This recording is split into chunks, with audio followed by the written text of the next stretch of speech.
बुरा। हाथी घोड़े दास दासियां जितनी चाहे मांग लो, पर मुझे सुखी होने का रहस्य तो बता दो। राजा, हाथी घोड़े दास दासियों के बिना भी मैं सुखी हूँ। फिर कभी आना। तुम्हें क्या चाहिए बुरा? मांग कर तो देखो। मुझे सुखी होने का रहस्य तो बता दो।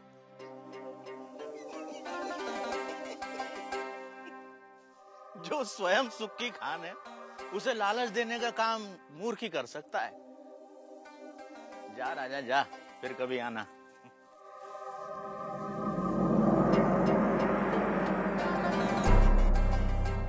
और राजा चला गया।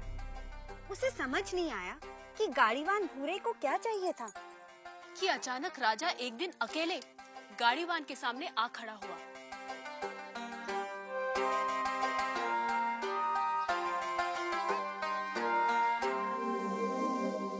हुकुम। तू फिर आ गया? जब तक आप सुखी होने का रहस्य न बता देंगे, मैं तंग करता रहूंगा। मेरी पीठ खुजा सकेगा? हाँ मालिक। ला, खुजा। रहने दे, रहने दे। ठीक से बैठ जा, बैठ ठीक से। पहले ही अपने दिखावे का बोझ छोड़कर आता तो मेरी पीठ खुजलाने से बच जाता। पूछ, क्या जानना चाहता है? यह कैसा रहस्य है कि जिसके पास सैकड़ों कमीजें हैं वह सुखी नहीं है, और जिसके पास कोई कमीज नहीं वह सुखी है? राजे, सुख का कारण कमीज नहीं, आत्मा है। जो यह जान लेता है कि सुख का कारण भीतर है, उसे सुखी होने के लिए बाहरी वस्तुओं की जरूरत नहीं पड़ती। पर मन तो हमेशा सुख के लिए बाहरी वस्तुओं के पीछे भागता रहता है। इसीलिए राजे, जो अपने आनंद स्वरूप आत्मा को जान लेता है, वह वस्तुओं के पीछे भागना बंद कर देता है। मैं समझा नहीं। राजे, आनंद आत्मा का स्वरूप है। आत्मा अनंत है, इसलिए आनंद भी अनंत है। आत्मा के स्वरूप के कारण व्यक्ति स्वयं से हर क्षण प्रेम करता है। क्या कभी सोचा है कि व्यक्ति बूढ़ा हो जाता है, बीमार हो जाता है, इंद्रियां साथ छोड़ रही होती हैं, मौत द्वार खटखटा रही होती है, फिर भी आदमी जीना चाहता है? क्यों? क्योंकि हर व्यक्ति स्वयं से हर क्षण हर समय प्रेम करता है। यदि दुख स्वयं का स्वरूप होता तो क्या मनुष्य कभी स्वयं से इतना प्रेम करता? कभी तुमने सोचा है कि कभी कभी आत्महत्या का विचार क्यों आता है? नहीं मालिक। क्या है आत्महत्या का विचार? क्यों भावना के वश में आदमी मन, बुद्धि और शरीर आदि को खत्म कर देना चाहता है? क्योंकि आत्महत्या का विचार भी आत्म प्रेम को ही व्यक्त करता है। जब व्यक्ति दुख और दुख देने वाली स्थितियों से छुटकारा नहीं देखता, तब वह अज्ञानता में आत्महत्या को ही दुखों से छुटकारा पाने का रास्ता समझता है। इतना है मनुष्य का स्वयं के प्रति प्रेम कि वह अपने अस्तित्व को भी समाप्त कर देना चाहता है। सुख भीतर है तो मनुष्य बाहर संसार के पीछे भागता क्यों है? क्योंकि वह स्वयं से प्रेम करता है। मनुष्य जिसकी भी अभिलाषा करता है, चाहे वह धन हो या वैभव, पत्नी, पति या पुत्र हो, वे सिर्फ उपकरण हैं जिनकी अभिलाषा मनुष्य स्वयं के सुख के लिए करता है।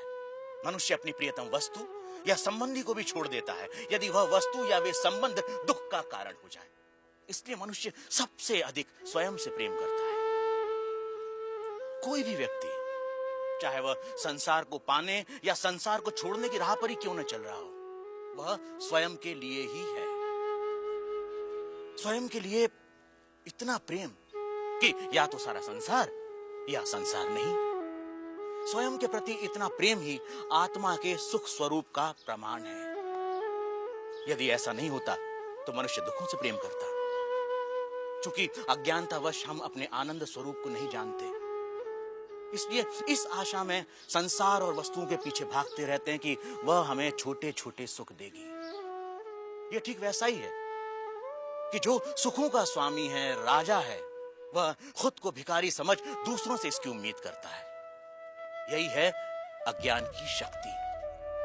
इसलिए राजे, संबंधों का और वस्तुओं का सुख स्थायी नहीं होता, परंतु आत्मा का आनंद असीम होता है। वो कैसे स्थायी है? राजीव, जब भी हम किसी प्रिय व्यक्ति या प्रिय वस्तु को देखते हैं तो उससे आनंद होता है। इस आनंद को शास्त्र प्रिय कहते हैं। और जब हम उस वस्तु को पा लेते हैं या उस व्यक्ति से मिल लेते हैं तब वह आनंद कई गुना बढ़ जाता है। उसे मोद कहते हैं। और जब हम उस वस्तु का उपभोग करते हैं तब उससे प्राप्त होने वाले आनंद को प्रमोद कहते हैं। परंतु जैसे ही हम उस व्यक्ति या उस वस्तु से अलग हो जाते हैं वह आनंद भी समाप्त हो जाता है। इसलिए राजे, वस्तुओं का आनंद, व्यक्तियों का आनंद स्थायी नहीं होता, परंतु आत्मा का आनंद स्थायी और अनंत होता है। बुरा व राजा में आनंद पर लंबी चर्चा हुई, जिसे वेदांत में आनंद मीमांसा कहते हैं। सात्विक आनंद, राजसिक आनंद, तामसिक आनंद से लेकर अलग अलग प्राणियों और अवस्थाओं में आनंद की अनुभूति और उसके कारणों की बुरा ने मीमांसा की। पर अंत में राजा ने वह प्रश्न किया जो इस समय हम सबके मन में है। आर्य, यदि मैं ही आत्मा हूं और आत्मा का आनंद स्थान, समय, जन्म, शरीर, मन, बुद्धि और बाहर की किसी भी वस्तु से स्वतंत्र होता है, तो मैं अनंत, असीमित और पूर्ण आनंद का अनुभव क्यों नहीं कर पाता? राजे, यदि तुम अपनी आंखें बंद करोगे तो अंधेरा ही दिखाई देगा। जब तक तुम शरीर, मन, बुद्धि, संसार, वस्तुएं, रस, भाव और विचारों की ओर ही देखोगे तब तक तुम उस अनंत, असीमित और पूर्ण का अनुभव नहीं कर सकोगे। इसमें गलती आत्मा की नहीं, हमारे दृष्टिकोण की है। इसलिए राजे, यदि सुख चाहते हो तो बाहर नहीं, भीतर देखो। तो सूत्रधार, क्या इसका ये